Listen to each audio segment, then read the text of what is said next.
Hey guys. Okay, so my plan for this week was to talk about the NCC changes because I think there's a bit of a boy that cried wolf kind of scenario playing out here. I think people are battle weary because these changes have been deferred over and over and over again. And people have kind of got it in their heads that, yeah, they'll be deferred again. That's future me's problem. I don't need to worry about that now. Either that or they're just totally overwhelmed by the volume of information and the amount of change that they need to get their head around. Or they quite simply just don't have the time to dedicate to this stuff at the moment.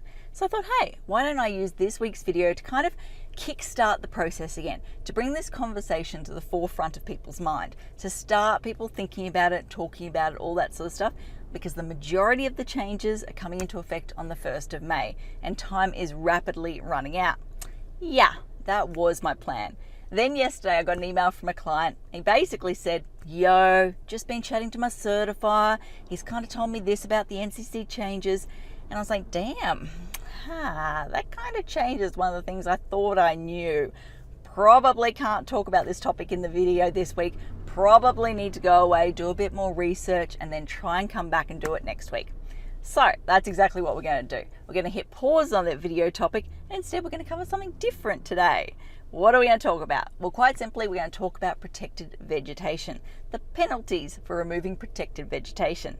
See, I was out on site earlier this week with Roger from Independent Arb. Shout out to him.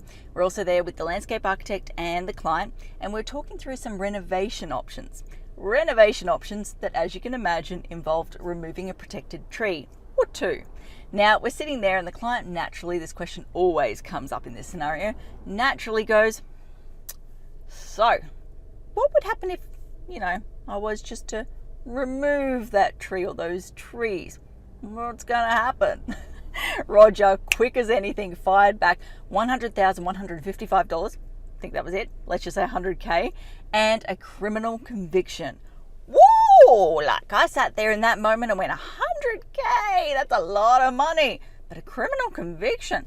Look, don't know a lot about this topic, but from what I do know, that affects your chance of starting a business, getting a job, getting insurance, getting a loan. Like, that is some serious life consequences. That can mess up your life.